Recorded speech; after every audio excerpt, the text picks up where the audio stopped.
Hello, San Diego Comic-Con, and whether you're into aliens, robots, or time travel, this year in science fiction has something for everyone. Over the next 45 minutes, we'll be uncovering the weird science behind your favorite fandom. So pop on your lab coats to learn the truth from doctors, paranormal experts, physicists, and even get up close and personal with some exhibits from the Ripley's Believe It or Not collection. If you have any questions while watching, tweet us at Ripley's. I'm Sabrina Seek, Ripley's editor-in-chief, but without further ado, our panelists. We have theoretical physicist, Professor Brian Greene, Harvard University astrophysicist, Dr. Avi Loeb, disaster specialist, Dorothy Lowry, paranormal and pop culture expert, Aaron Sagers from the Travel Channel's Paranormal Caught on Camera, and last but not least, Ripley's exhibit fighter, Curtis Molman. Thank you all for joining me, as well as everyone watching home today.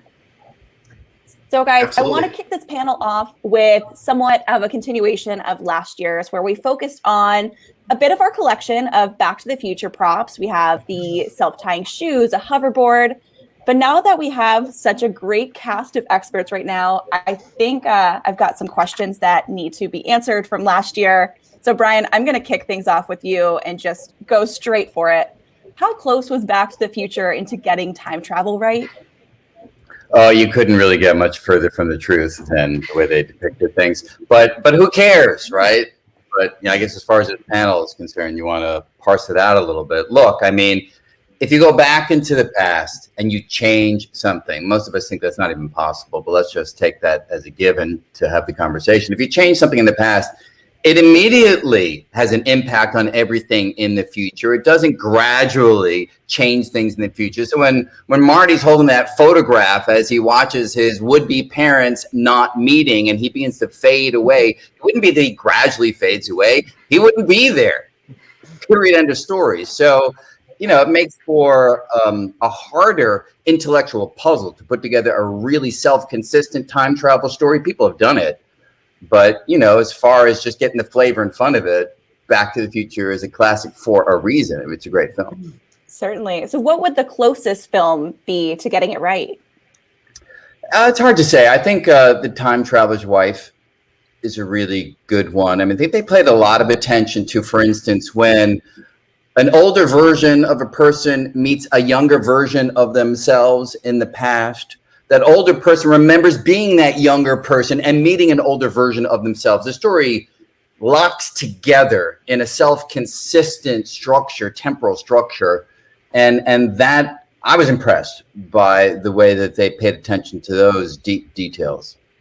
That's fascinating. I mean, loaded question from somebody that's not in the realm of physics or science at all. I just love the weird and the strange. Is time travel even possible? If so, how would that truly differ from kind of what we're seeing in pop culture? Just those layman terms for my meager brain to understand. Yeah, so it's a two-part answer. Part one, time travel to the future is not just possible, it is part of physics as we understand it. So Einstein, in fact, gave us a theoretical blueprint for traveling to the future, which is hang out near the edge of a black hole for a while. Time for you slows down compared to, say, people back on Earth. When you return to Earth, it will be the future, far into the future, depending on how long you were near that black hole. If you also travel into space near the speed of light and do a U-turn and come back, when you step out of your ship, you say maybe a year older, whereas Earth may have aged hundreds or thousands or billions of years, again, depending on how close to the speed of light you travel. So that any physicist who knows anything agrees with what I just said. It's utterly not controversial. Traveling to the past is the one that is much more difficult. And most of us, although I'd be curious to see what Avi says, think that's likely not to be possible. But I would say that we haven't fully closed the door on it. And look, some reputable physicists have put forward approaches that might work toward traveling to the past using things like cosmic strings or wormholes. I don't think that they will ever be realized, but who knows? Avi, what's your take on that? I agree with Brian. At the moment, we have no clue whether it's feasible at all. And of course, that doesn't mean much because even though we have Einstein's theory of gravity that seems to work quite well in some circumstances, it's missing one of the most important pillars of modern physics, which is quantum mechanics. And you can imagine that once you marry these two theories together, there might be things we can do that we don't realize now. We might be able to perhaps go back in time, perhaps create a baby universe in the laboratory by irritating the vacuum. Who knows what? But the problem is we don't have that at the moment. And of course, we can wait until science matures to bring us this theory of everything, or we may get a hint of it from finding a more advanced intelligence out there. Okay, Aaron, you've got something to say. Yeah, I do.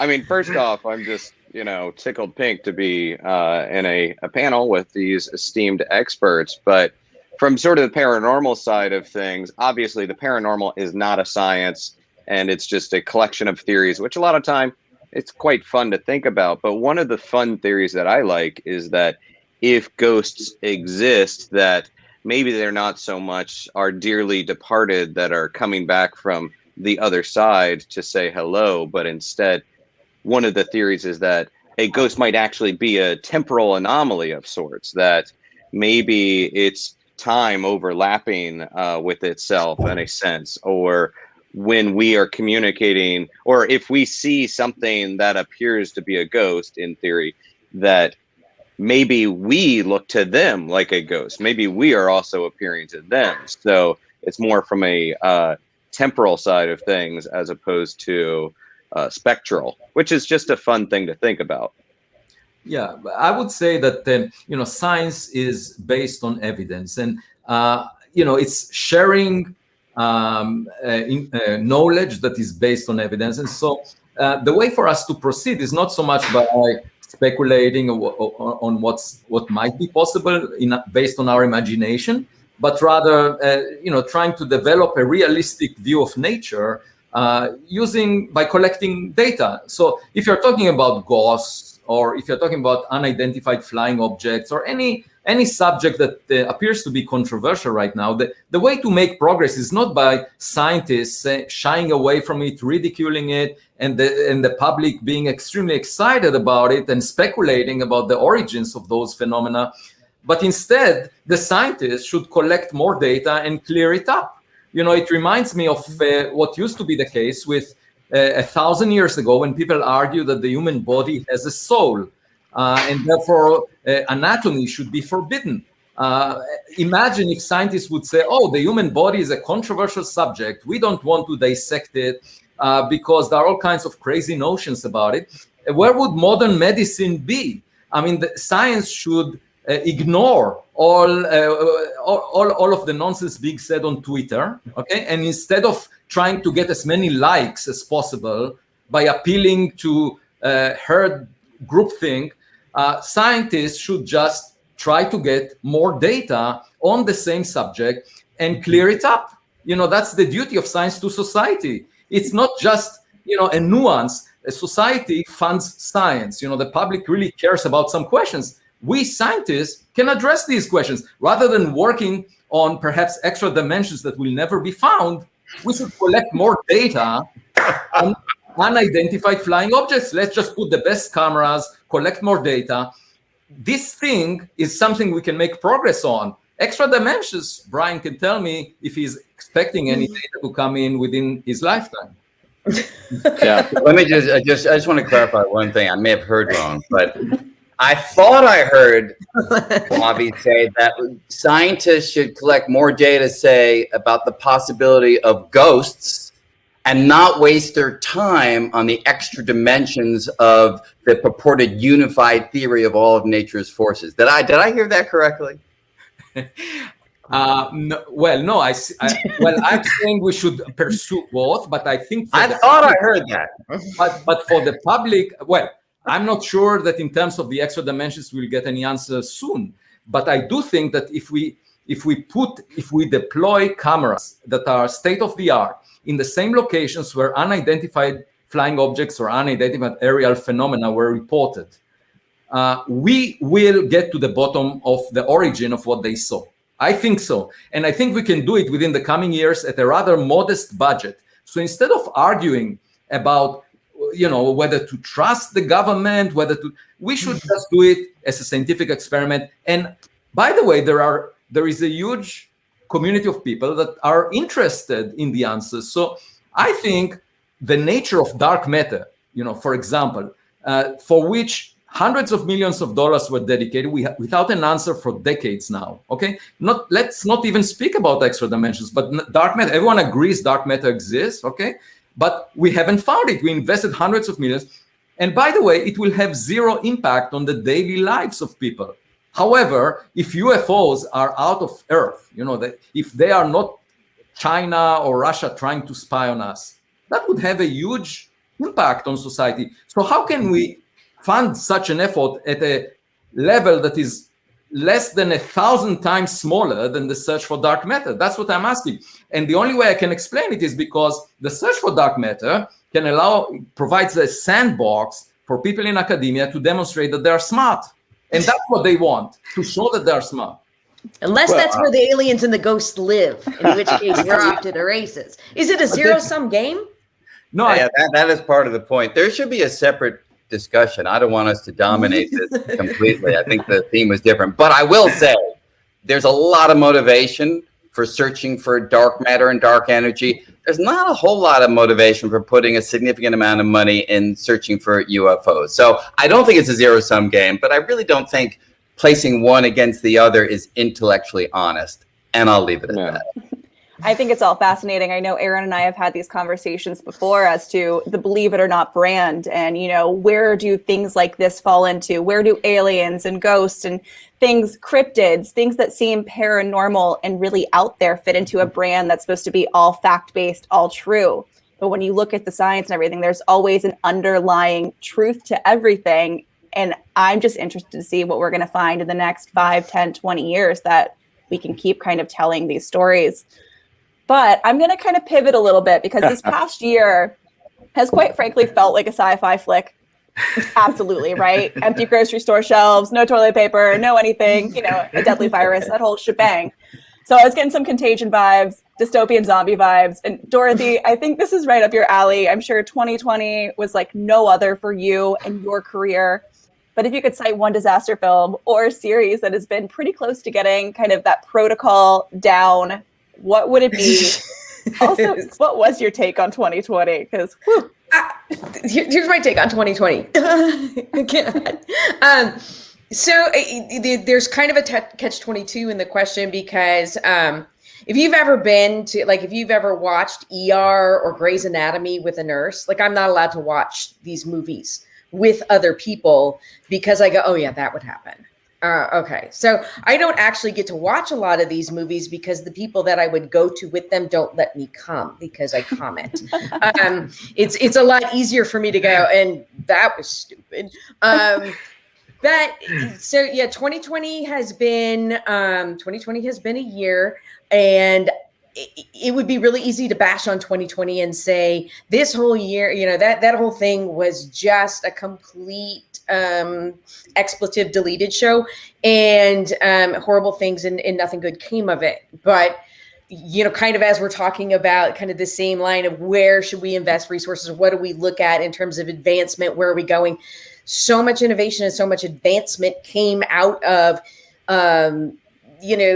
for America specifically, we're always really, at our best and at our worst when we're challenged. And a lot of innovation and good things came out of the challenge of responding to this.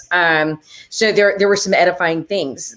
When I kind of contemplated on who got what right, there's not a movie that I can think of that got everything right. There are some movies that got a lot right. There are some movies that had some prescience to them that's like, ooh, that's kind of more relative now than we thought it was going to be. So the Andromeda Strain, which maybe Avi and Brian could speak a little bit more on this as well.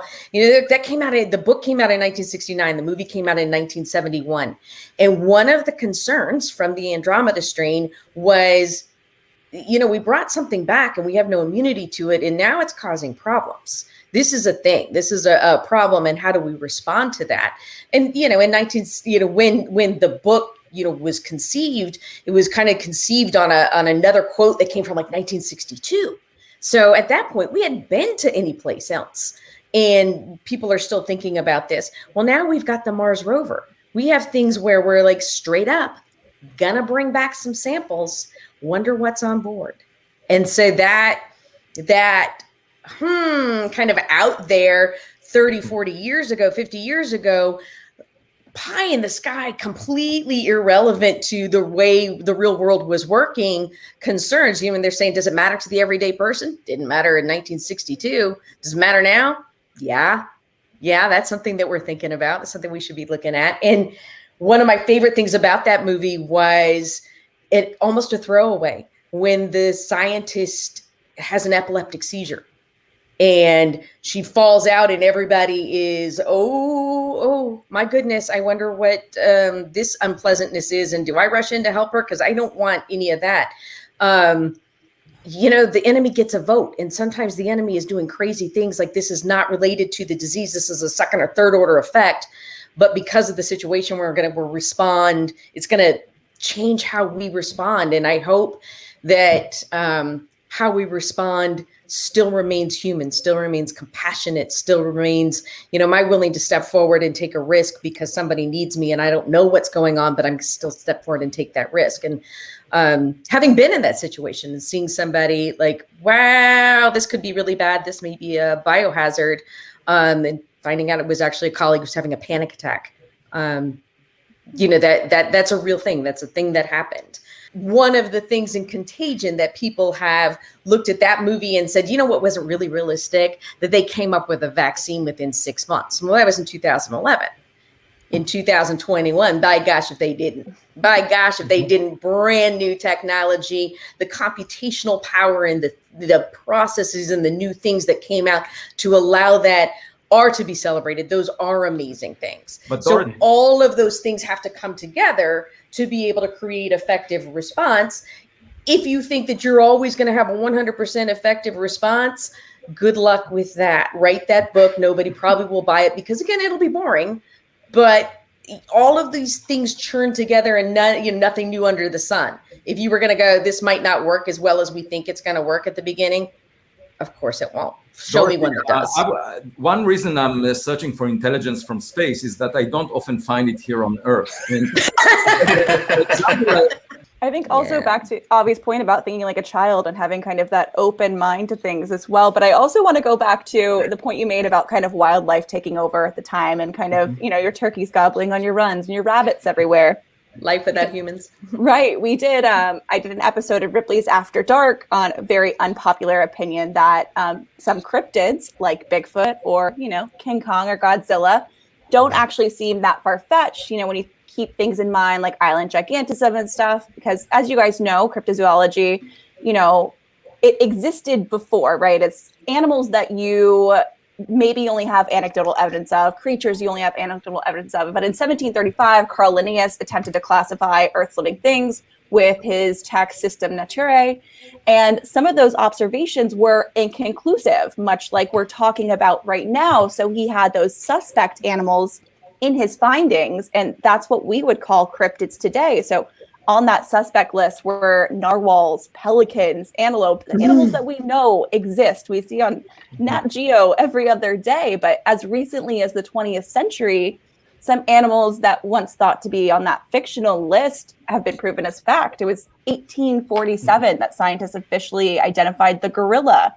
And that doesn't seem that long ago. That was when the postage stamp was issued in the United States, right? And the mountain gorilla subspecies remained a mystery until 1902. That, you know, isn't that long ago. So with all of that in mind, who knows what else is lurking out there? Right. And I mean, Avi, it's probably pretty narrow-minded of me to think that that's all terrestrial, but it's kind of that same thought process that has to let you open your mind up a little bit. Right. I think one thing to clear up is that science is work in progress, that we have an island of knowledge in an ocean of ignorance, and we're trying to push the boundaries, but we don't know much, actually, and that's why we should be modest. You know, one thing I learned in decades of practicing astronomy is to be humble, because, you know, we are born into this world like actors put on a stage without nobody telling us what the play is about. Then the stage is huge, you know, it's the cosmos is huge compared to the size of our body, so we're certainly not at the center of it. And then moreover, you know, the play has been going for 13.8 billion years. We just came at the end. So we are clearly not the main actors, despite what many people think, including my colleagues. They think we are special, unique, we are really privileged, but that's not the case. I think that we should be modest and just like kids, explore, find out what's going on around us. And it's work in progress. So what we know now, can be celebrated. We can give Nobel Prizes, other prizes, but that is really the very beginning of our knowledge. And I think it's work in progress, and we should be modest. And the fact that many scientific facts were found recently is not surprising, because we are on an exponential rise. And just imagine us 1,000 years from now, 1,000,000 years from now. That's why I want to see alien civilizations, because they might represent our future. And I just think that if we were to meet our future, descendants, then we would be shocked at how primitive we are right now.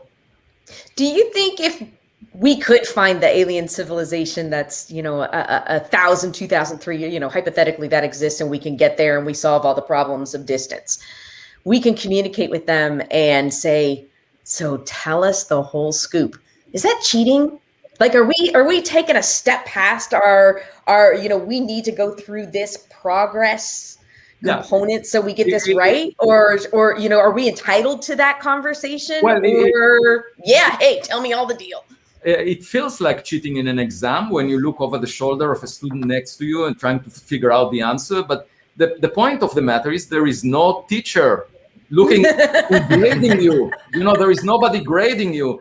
So I would be very interested in knowing the answer if it saves me 1,000,000 years. In the process of figuring it out myself, I would like to know what was there before the Big Bang. What is in the singularity of a black hole? What's the meaning of life? These are things that bother me right now. And give me the answer. I don't care if it looks as if I cheated and got the answer from that. Yeah, but I wouldn't call it cheating. I mean, Dorothy, perhaps another way of looking at it is each new generation learns from the previous generations. We never require every scientist to start from scratch. You have to learn it all. We learn from things that we have previously found. And so if other living systems that have, say, consciousness and the ability of self-reflection and ability to think about the world, if they figured stuff out, of course we should learn from them, just like we learned from our brethren that went before us. True. Will the information that we're given, will we be able to, let's say this happens, okay, it's not cheating, but let's say we encountered someone and they say, here's the deal, here's the rule book to the universe. Will we be mature enough to deal with that knowledge, that information in a responsible manner? That's my question, not whether or not I think that's a question. The Spider-Man paradox. You can ask that at any point, and as we've seen, there's ample evidence that some people are and some people are not. I don't think there's a sort of uniform answer, but I don't think that it requires some kind of long evolutionary history before that species has reached the point where they're mature enough to be given the answer. I don't think that plays any role. It just has to be that a community has to come together and look out at the world and make decisions about how best to behave. And that kind of maturity can happen instantaneously if you've got the right leadership. And I think that's really the optimum word here. It's leadership. It's not some sort of evolutionary history. Curtis, I want to throw a question to you. You've got your Ripley's exhibits in mind here, your entire collection. If you could collect one thing that could be extraterrestrial, or if someone just gave you that shiny rock and said, this is very important, add it to the Ripley's collection. Like, you get calls all the time from people that say things that, someone might just be like, oh, wow, what's going on? But does the conversation like this make you think differently about these shiny rocks people are putting in front of you? Oh, man. Yes and no. Absolutely. You're right. It's very difficult to I don't want to say filter out the crazies, but that's probably part of it. Because you're right. I get emails on a weekly basis from everything from, simple things like, oh, look at Jesus's face in a rock to, people who send me an email and say that there's this rock that if you stand on it and think of a specific location, the rock will rotate in that direction. So all you have to do is stand on it and say, I want to go to New York today, and it'll point you in the right direction, apparently. And you just walk in the line, and you're going to get to New York or something based off of the rock. Right? So, I mean, I would say absolutely. And I would agree with kind of everything everybody else is saying, is that, you know, as science evolves and as we learn more, these things that we maybe wouldn't put in our collection right now because they're maybe deemed a little bit too not concrete enough, you know, kind of like what you had said, Sabrina, about, you know, we're based in fact and everything like that. And as opinions and science changes and everything like that, things can get added to the collection. I mean, I'm a big UFO fan, or was when I was younger as well. So, I mean, you know, I know that this is what everybody considers the holy grail. Whether or not it's extraterrestrial or not is up for opinion. But, you know, like, heck, if I could get a piece of flying saucer from the Roswell crash, that would be awesome, right? Or even if I could find a piece of that scrap metal and it wasn't extraterrestrial. Curtis, nostalgia is misguided, because this could be a scientific research topic, in the sense that you know, science is about reproducibility of results. It's about evidence. It's not about, oh, what someone testified. Because look, in the Old Testament, there is this story about Abraham hearing the voice of God telling him to sacrifice his only son Isaac. And if Abraham had a cell phone with a voice memo app, he could have pressed the button and recorded God, and then everyone would believe that story. But he didn't. So now, my point is, we shouldn't obsess about past testimonies or past reports that we're using equipment that always gives you blurry images and things. We should do the experiment and figure out the nature. Now, there is actually a report to be delivered to Congress within the coming week by the Pentagon and intelligence agencies. And this report, based on all the information that we got so far, this report will basically say that some of the events indicate real objects. Okay, that's an important point. And the nature of these objects is unknown. Now, there are two possibilities. Either they originate from foreign nations, you know, and that's why it's a matter of national security. So, but it's very easy to check it out, right? Because we can spy on the Russians or the Chinese. We know pretty much what technologies they have. If they had technologies far exceeding ours, we would see it in other forms, right? So this possibility, in principle, can be examined carefully. And the possibility of whether this object, what is the nature of these objects, that should be studied scientifically. You can just deploy state-of-the-art cameras in the same locations and do a scientific experiment, a controlled experiment. My point is, instead of nostalgia and believing in conspiracies and all kinds of, you know, the standard speculations that are being encouraged in the public, let's just clear it up, you know, in the way that anatomy cleared up the composition of the human body and allowed modern medicine to develop, even though people were claiming that the human body has a soul. So I think it's a matter of scientific investigation that this study can clarify matters, and you know, then the public would know what it's all about. If the scientific community really ridicules this subject, leaves it to speculations, and people, you know, harp on the nostalgia of newspapers talking about Roswell, that's not really a healthy situation for us to be in the 21st century.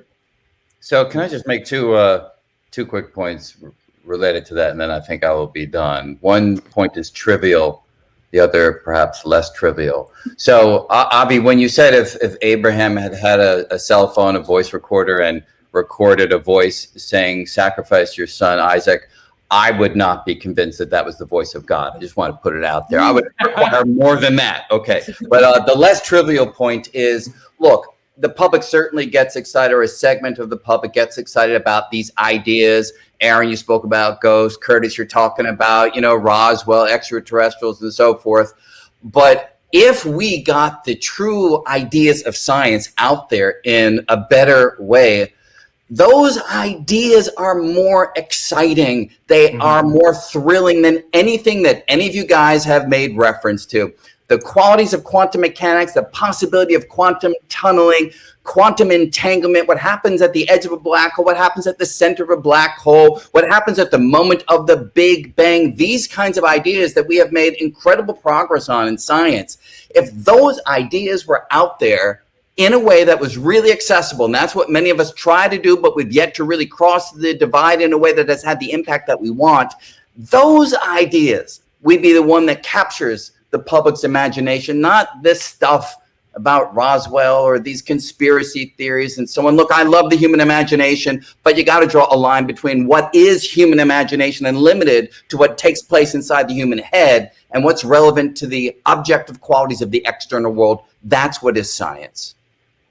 I agree. I first off, this is why I'm excited that you guys are part of this conversation, because we need people, we need scientists that are gifted communicators and accessible in talking to the public, because let's face it, the last 50 years there has been a breakdown in the trust in the powers that be, and there's also been sort of there's been an assault on that. There's been an assault on science.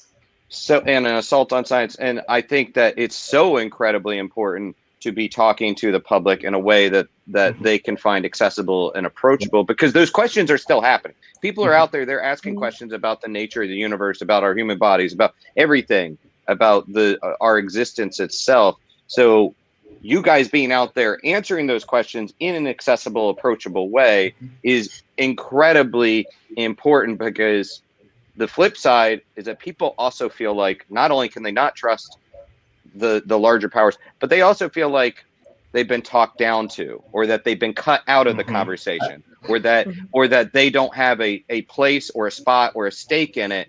So this kind of thing is important to say, you do have a stake, you are not being talked down to, come on in, and we're going to try to talk about what's happening all together. We're going to show you how this cell phone works, guys. Yeah, everybody into the pool.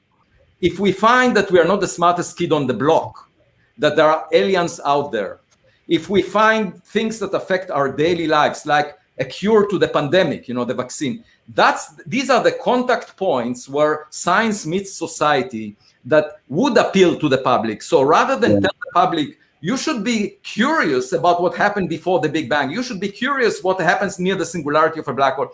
If I speak to someone on the street, they would say, why should I? I don't care. Actually, I have to say, I find that a very dangerous perspective.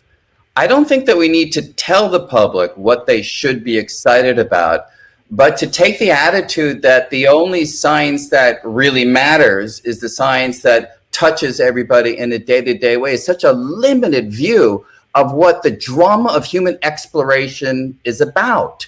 And so when you say that what happened at the Big Bang, what happens in the center of a black hole, that doesn't matter to people, I think you're wrong.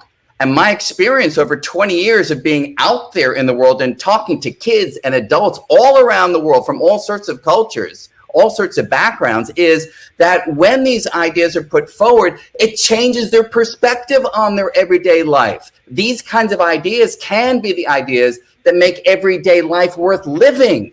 So to say that they're somehow secondary because they aren't solving the problems of day-to-day life, personally, I find that a very limited view of what the scientific enterprise is all about. No, I agree with you that the scientific enterprise is much broader. I'm just saying that the contact points that could convince the public that science is not an occupation of the elite is if the scientists would attend to the matters that the public cares about rather than ridicule those matters. Because what you hear from the scientific community is ridicule on subjects that are of interest to the public. I think that's wrong. And that's why I said it's I agree. Anything that makes people feel somehow that the scientific community thinks that they're not smart or talking about things that matter, I totally agree. I don't take that perspective. And again, I think many of our colleagues don't. But if you're talking about diverting funds from research to get evidence for ghosts, then I think that will rile up many scientists because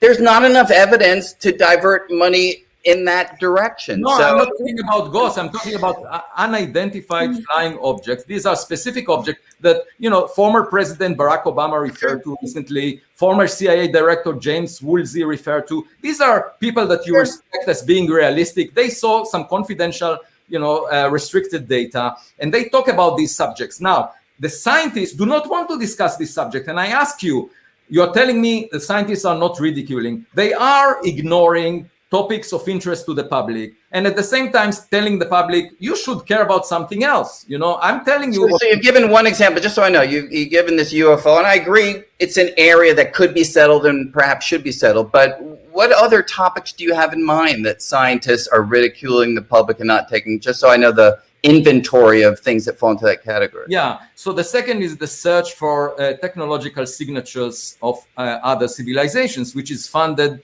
All right, but that's sort of the same arena. Is that, are you limiting it to that arena, or? But Brian, you seem to be like, to Aaron's point about ghosts. Well, what if these are just things that do live in another dimension? So that's squarely in your physics realm. So that would be another thing. I mean, I think Avi is saying, let me not. If Avi is saying, use science as a gateway drug, here's the stuff you're interested in, but well, let's talk to this.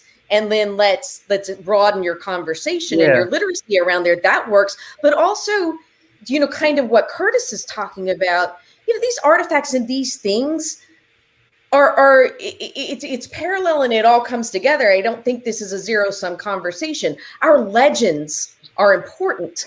And King Arthur, our understanding of King Arthur and this huge legend that is relevant to big sums of people comes from one citation. 40 years ago, Rendlesham Forest, who gave it what? What are you talking about? We don't have any evidence. This was probably a satellite that fell down. But in the UFO community, this sparks interest. And people want to know about it. And maybe it's not important from a scientific standpoint, but now this is legend. Now this is part of the human experience, and understanding it there is as important.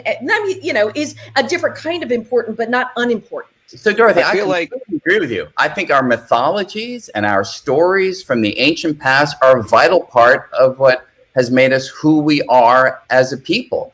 So I have great respect for those stories and great interest in those stories. And I'm glad that there are people who study the origin of those stories and the development of those stories. So I'm with you completely. But I also feel that scientists, as we tend to, need to be given free rein to study those things for which their training suggests to them that there's enough evidence, that there's enough motivation to put the most precious thing that we have, our time, energy, and mental effort, to try to investigate. But Brian, and I think the fact that very few scientists have found the evidence and the motivation to study ghosts, just to give the concrete one that was raised earlier, that suggests to me something interesting. That there I have really to dive in here, though. Motivation. But Brian, many times in science, you have self-fulfilling prophecies, because if scientists in the mainstream ridicule a subject like the search for extraterrestrial intelligence, by the way, I'm not ridiculing that, so I'm not sure who you're. Just an example. If that is not part of the conversation within the, but it is. But it is. Let me just finish my sentence. Okay. Then funds are not allocated for the search, and then you don't find the evidence that you ask for to be extraordinary. So just think about gravitational waves. There needed to be an investment of $1.1 billion in LIGO. And by the way, that came from a visionary administrator in NSF, in the National Science Foundation. Absolutely. If not for him, I actually spoke with officials at NSF recently, and they told me that in the present day climate of science, such a visionary project would not be funded because it's too risky. So my point is, you need to invest a certain level of funds, which in my book is $1 billion, hundreds of millions, before you find extraordinary evidence for something completely new. And I agree. I have to, but Avi, just to button the conversation, then I'll be quiet. The motivation, as you know, Avi, for gravitational waves came from Einstein's general theory of relativity, which had been developed over the course of a half a century before the proposal to look for gravitational waves had been put forward, and had been confirmed in other domains to spectacular accuracy. Okay, but that's why it made sense to put that proposal forward. Well, what I would say to that is that we know that we exist. You agree with me, Brian? We know that we exist. It depends exactly what you mean with that. I'm not to agree with you on anything right now. So, but for argument's sake, I will say that we exist. Yes, we exist on a planet called Earth near a star like the sun. And then we find with the Kepler satellite that about a quarter to a half of all the sun-like stars have a planet the size of the Earth, roughly at the same separation. That's the conclusion of a paper that came out in October 2020. So I say, why should we feel privileged? Let's use the Copernican principle.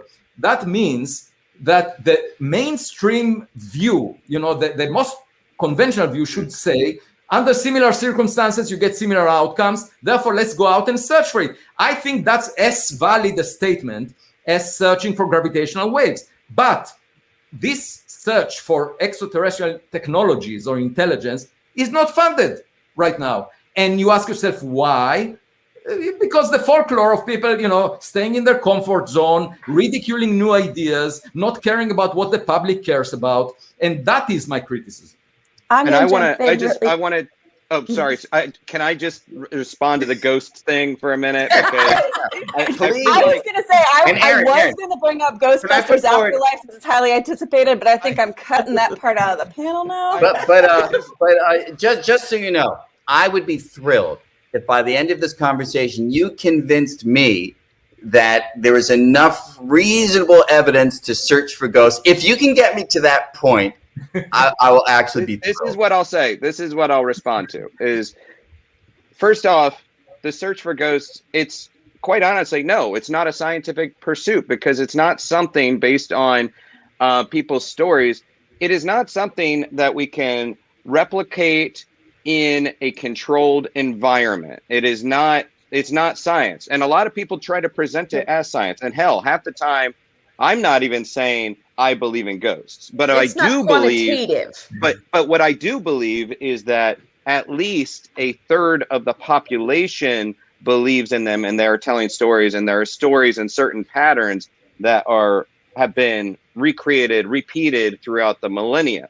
So based on that, based on the belief of the public, of at least a third of the public, what I would say is, as scientists, what is helpful is to say to a person that might believe in ghosts or believe in some sort of paranormal phenomena is, okay, well, we can't recreate it. We can't treat it with really test it and provide evidence. But what we can do is say, based on what I know about physics, based on what I know about science, here are the questions I have.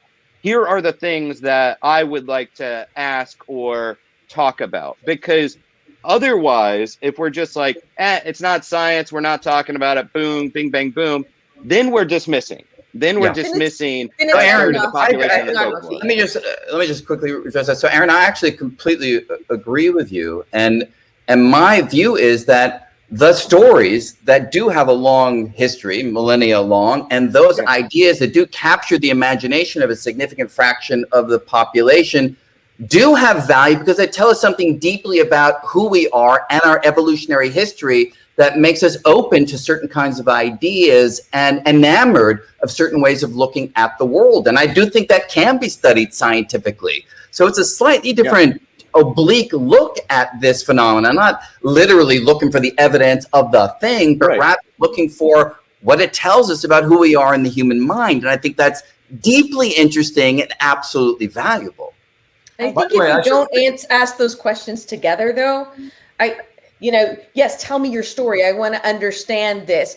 Is there veracity to the story outside your lived experience? So I want to know what your lived experience is. I want to understand it in multiple contexts, but I also want to understand your lived experience from a veridical, can I quantify this instead of just qualify it? And I think for every single thing that we touch on in this conversation, if it's cryptids, if it's extraterrestrials, if it's what's the next plague coming and what scares you guys, how are we going to respond? if we take all of those inputs and examine them from that kind of more holistic perspective, we're a lot further down the road to having something that really does serve the public, because it takes into account both our need for hardcore data knowledge. We're not going to come up with a vaccine without that, right? But what was my lived experience during this pandemic? What scared me? How could I have served you better by addressing all of those things together? And that's where we step out, all of us together, hold hands and step across the line of departure and solve problems for our society. Well, thank you all for your invaluable opinions. This has been a wonderful discussion. And thank you guys for watching at home this year's San Diego Comic-Con at home. I'm Sabrina Seek from Ripley's Believe It or Not. Make sure you tweet us at Ripley's with any questions and visit Ripley's.com for more information.